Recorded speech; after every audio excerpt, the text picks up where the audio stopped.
Welcome to my channel, where the scariest stories come to life. Before we dive into today's chilling tale, make sure to hit the subscribe button and turn on notifications, so you never miss a story. Now, let's get into the horror. I used to do a lot of camping and hunting with my dad back in the day. We lived in Michigan, so going up north was a common activity for us. I think the main difference between us and other people who did the same thing was that my dad liked to go way off the beaten path, like really, really deep into the woods. Often, he would end up parking the truck somewhere once we couldn't go any further, and we would hike for several miles, carrying all of our gear. The very last time we went camping was definitely the weirdest one. My dad was really excited because he had just gotten a new four-wheel drive. He wanted to see just how far he could push this thing. After a lot of driving and some quite scary, I thought I was going to die, experiences, we ended up in this really small clearing. It was nearly dark out at this time, so we quickly set up a tent, had some food, and went to bed. When we woke up the next morning and it was bright out, we got a better idea of the clearing. It seemed to have been a common campsite, or at least that was the evidence.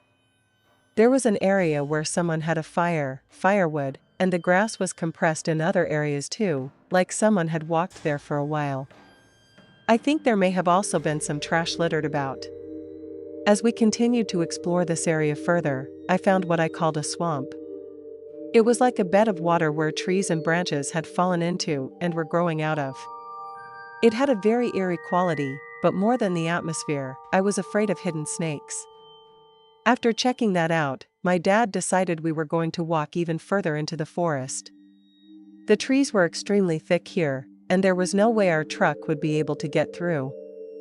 We were walking for maybe an hour or so when we came upon a second clearing. Before we even got close, though, we could hear something in the distance.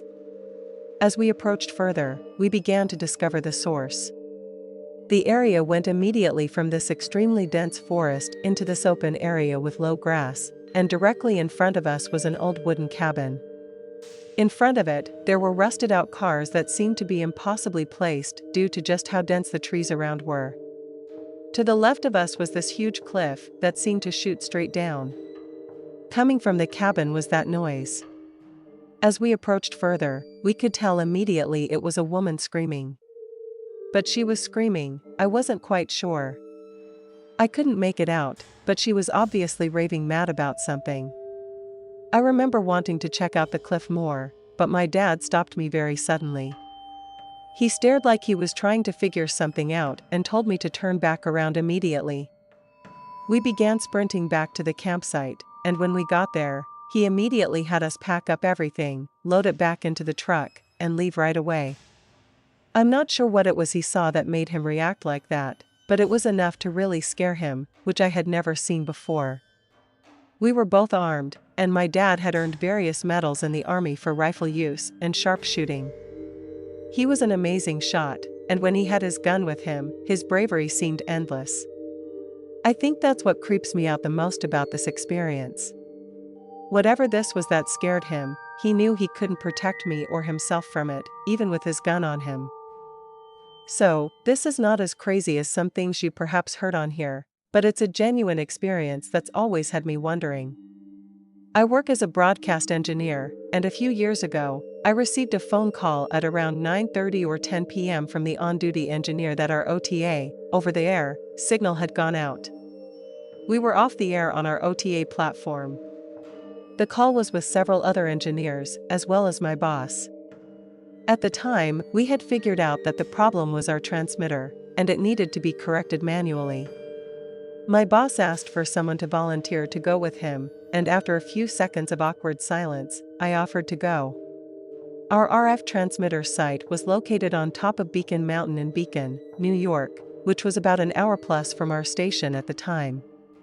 I had never actually been up there, so of course, going in the middle of the night was quite spooky. I met my boss, and we drove down together. We got to the mountain a little bit before midnight. The road up to the mountain, to the transmitter site, was a long, narrow, windy, and steep dirt road with a lot of big, loose rocks as well. The drive up was scary enough on its own. I can't emphasize enough just how dark this drive was. It was completely pitch black. A few times while going up, we would see headlights coming toward us, people out with their off-road jeeps. This wouldn't be as weird if it weren't in the middle of the night. We also saw 2 different campfires deep off into the woods, which I assumed were groups of locals hanging out and drinking or something. My boss told me that locals tended to hang out near the transmitter site sometimes, and should be avoided at all costs. They had a tendency to be very sketchy. It didn't seem too sketchy to me, but what did I know? It was my first time there, after all. My boss also told me he never traveled to that mountain without a gun. He said it was more than just the locals. I've seen stuff out here I can't really explain, he said. We got to the top, did our work on the transmitter, and closed everything up. We had just started to head back down. As we were going, we were at this particularly steep part of the road where you pretty much have to ride your brake because the car won't stop till the incline levels out a little. All of a sudden, 3 deer sprinted out in front of us, not even looking at our oncoming car. This caused us to swerve, and since we were already riding the brake, the front of the car smacked against a rock, which stopped our momentum. My boss instantly turned the car off, and once the sound of the engine died, we could hear something big running in the opposite direction, away from the road, up the natural slope of the hill. I shined my flashlight in that direction, but whatever it was already out of sight. We could still see branches moving, though, and leaves being disturbed by whatever was moving that way. I asked my boss if he thought that was another deer, or possibly a bear. He replied to me, "Campy, bears aren't on all fours." Whatever that was, it ran on 2 legs, and bears don't usually actively hunt deer. Anyway, something was definitely chasing them. When we first heard footsteps, I would estimate they were as close as 10 to 15 feet from the car. The thing had started to run away, but now it appeared to be standing over us, as there was a natural incline up the mountain. There are a lot of logical explanations for this, like my boss was just trying to scare me, or perhaps it was a local walking or running through the woods. But there are a few things to consider here. Yes, it could have been a person walking alone through the woods, but why would all those deer be running away from them? And why would it be chasing them? Why would they run away from our car and hide to watch us as well? Also, whatever ran away there was out of sight very quickly, within 3 to 4 seconds of starting to run uphill. I imagine a person would have to be in the greatest shape ever to run that quickly up this steep hill. But what do I know? It sounded too big to be a bobcat or mountain lion or coyote, but I'm not too experienced with that sort of thing, so it's entirely possible. My boss is not the kind of guy that would try to scare people. He's a very stern, all-business type of guy. He seemed pretty rattled as well by this and wanted to get out of there ASAP. I ended up going back to that mountain many more times before leaving for a new job, but I never saw or heard anything like that night. I also never went back after sunset. Though I no longer work for this company, and the company no longer owns that transmitter site anyway, so likely I'll never have a reason to go back. I don't know of any reported sightings or experiences with anything in that area, but I do know that over the years, there have been an abnormal number of car accidents on that road. I assume most of them are due to the poor conditions, but it really makes me think. I was almost killed 6 years ago by a friend, and it kind of dabbles into the paranormal at times. This took years for me to be able to talk about, and I'm still dealing with the PTSD associated with this event. So, 6 years ago, myself and a male friend, who we'll call Sam, decided we wanted to go camping. I'd known him for years, and he was one of my best friends. I wasn't weirded out by going camping alone with him because of this, but I decided to invite a girlfriend along too. The more, the merrier, after all. We decided to go camping at a spot I hadn't been to in a couple of years. I still remembered the basic general description to get there, though. We stopped at a gas station outside the last tiny town and asked to make sure we were going the right way. The attendant pointed and said, "Follow the storm." Sure enough, huge black clouds were forming in the direction of our campsite. I mean, this is, to date, the most terrifying storm cloud I'd ever seen. And what's a story without a crazy storm, am I right?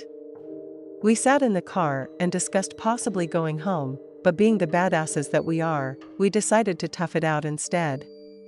We all like camping in the rain during storms anyway. So, we start driving onto this dirt road in the middle of nowhere. As we're getting closer to the campsite, I start to feel this horrible feeling, just horrible. There's no way to really explain it.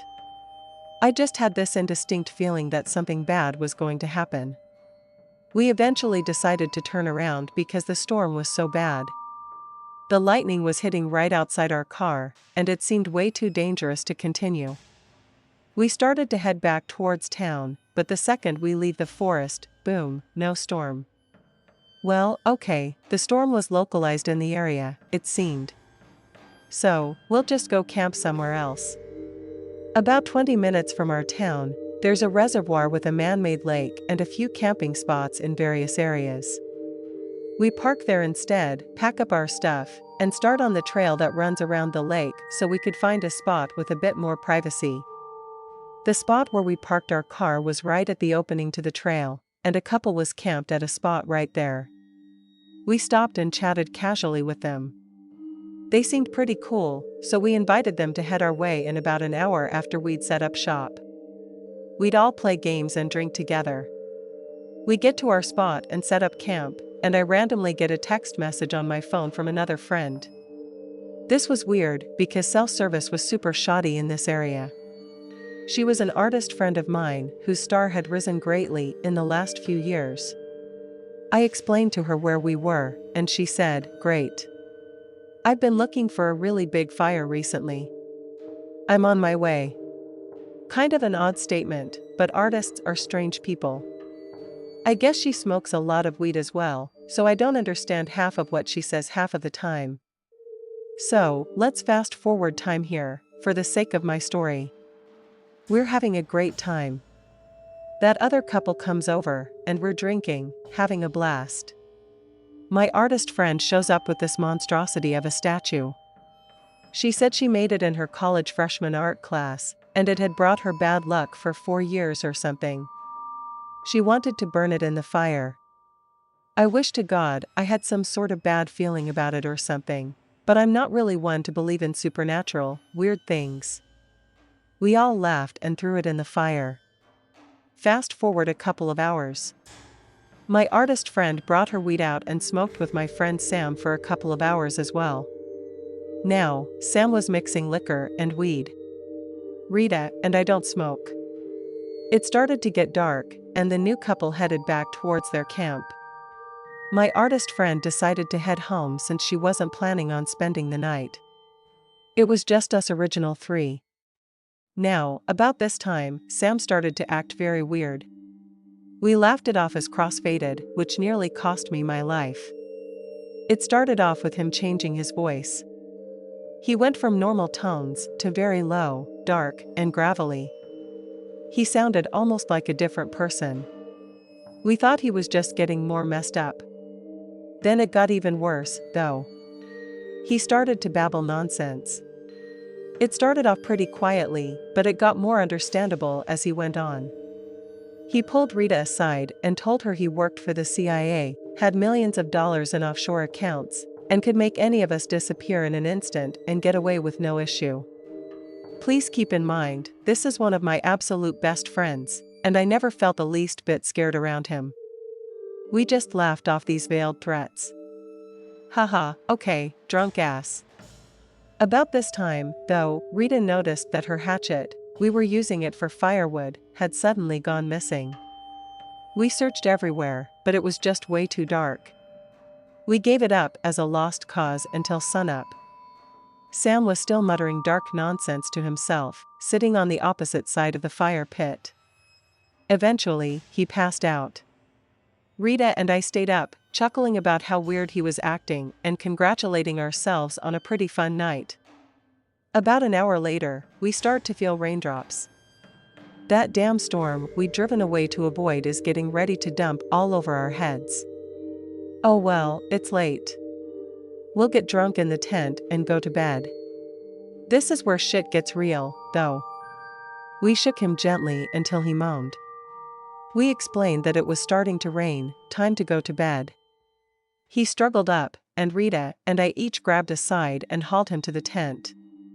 We stopped in front of the tent to unzip it when Sam totally just went nuts. It was out of this world, like he was possessed by the devil himself. I'm not even being dramatic about this. He just randomly started screaming this horrible, high-pitched sound I'll never be able to get out of my nightmares. I was bent over, so I missed the swing that got Rita thrown back. He turned around quite gracefully, I might add, drunk in stupor, almost totally gone, and kicked out the last coals from the fire. This was happening in a matter of seconds, but time was slowed down for me. I remember every tiny detail. So, the fire is out now. The campsite is 100% pitch black, no moon because of those storm clouds above. The next thing I know, Sam is standing next to me, so close I could feel him breathing. Then, all of a sudden, I'm on the ground. I was hit hard enough for the air to be completely knocked out of me, not that I'd be able to breathe anyway, because Sam was now sitting on my stomach with his hands wrapped very tightly around my throat. He was strangling me with all of his very significant strength. Sam was one of those super tall, muscular types with those crazy long monkey arms. I was reaching up, trying to push him off me, but his arms were so damn long, I could barely even touch his chest. I was scraping at his arms and bucking underneath him, trying to get him off of me. I could hear Rita screaming my name, trying to find where I was. At this point, I was starting to black out. It seemed like an eternity, but in reality, it was probably a few minutes, tops. Through my quickly fading vision, I could see Rita now punching and fighting Sam, trying her hardest to get him to let go. She was a rugby player, so she's pretty scrappy. I blacked out for a few minutes here, so I only have Rita's version of the story to go on after this. After I went limp, apparently Rita freaked out. I mean, understandably, she thought he had just killed me. She went into overdrive and started kneeing him in the face. After a few hits, that was enough to stun him and make him let go. She pushed him aside and hauled me up, still unconscious. Seriously, go Rita. Dead weight is no easy thing to manage. I guess I was out for a couple of minutes, but when I came to, she was dragging me down the path, crying quietly. I came to pretty full force, and I immediately freaked out, hysterics, naturally. Screaming, crying, shaking uncontrollably. Rita was telling me to shush. Sam hadn't followed us, apparently, but we certainly didn't want him to start now. I managed to control myself a bit and started carrying my own weight to walk. To add insult to injury, my flip-flops had fallen off during the attack, and now I was walking barefoot on a horribly rocky path. This was not pleasant, and I could feel the cuts forming already. Rita, being the absolute badass she is, took off her sandals and let me have them. Seriously, this girl is better than Jesus. From our campsite to the parking lot was about 15 minutes, probably longer with my recent trauma, but it was still silent behind us. Sam seemed to have been left far behind. When we were close enough to the new couple's camp, which was right next to the parking lot, we started screaming for help. The girl, being reasonably frightened, stayed in the tent, but the guy came out to the path to find out what was wrong. We explained the whole attack and almost dead situation. He pulled out his gun with the intention of walking back to our campsite to confront Sam. Luckily, his girlfriend came out at this point and convinced him that instead of a murder charge, it would be far better to instead get cell service so we could call 911. We were walking towards their car when we realized there was a camp manager a couple hundred yards away. Perfect. We headed towards that, knocked on the door, cried hysterically, and explained everything that was going on. A very nice lady got us some water bottles while her husband called the police. They sat us on their couch to wait, and for some reason, I remember seeing there were 5 deadbolts on the door. There was no way Sam was getting through that. A half hour later, about a dozen cops and an ambulance showed up. The cops took our story and headed up to find Sam, asking if he was armed. We said we didn't know. They explained the missing hatchet and the knife I had in my purse. They went out armed. Rita and I still loaded into the ambulance. An officer came to the door before it closed and stated that they found Sam. He was still waiting at the campsite. He was also completely naked, bleeding from the minor wounds Rita and I had managed to inflict, holding that hatchet, and laughing. The officer said he was mumbling something about being possessed by the devil, still talking total nonsense. The officer asked if he had done any drugs. We said he'd smoked and drank as well. Perhaps the weed could have been laced with something. The rest is fairly dull. My first ever ambulance ride, a very pricey emergency visit, a lot of drugs, and a CT scan to check for internal swelling in my neck. They wanted to keep me overnight, but there was no way that was going to happen. My cat is my therapy animal, and he was home. I was going home now. End of story. To add insult to injury, when I got home, I realized that because I'd been having roommate troubles, I'd locked my bedroom door with my cat inside, and my keys had been left at the campsite. I could hear him meowing through the door while I just sat there, bawling my eyes out, locked on the other side. I was too loaded up on drugs to go anywhere, so Rita, in a final spur of awesome, went with her mom and went out to get all of my stuff. All of us were at 24 hours of no sleep. So, that's my story. The rest is the obvious stuff: charges, prosecution, court, a lot of physical and mental anguish. He pled guilty. The judge asked him if he wanted to make a statement, but he didn't. I never got an apology for almost ending my life. Sometimes, I guess there's no definite closure. I never believed in bad luck, superstition, possession, or any of that stuff, but I'm 100% positive burning that stupid statue was what caused him to snap that night. He wasn't a dangerous person, and he had never been violent before. That statue brought my artist friend bad luck, and clearly had some bad spirits or something in it that we let go. That's the most detailed account I've ever given about this event. I attend a group therapy program at the eastern edge of Katy County on Cape Cod. We've lost several people either because they just stopped coming or they graduated. My first week there this May, there was a gentleman who was there for about 2 days. Then he just stopped coming altogether. He smoked like a chimney, so every break he'd be out in the smoking area. I sat down and introduced myself. He introduced himself to me as Ralph. Ralph seemed to smoke a but in just one drag. This impressed me, but, at the same time, made me wince a bit. As he was lighting up another cigarette, he began to mumble to himself.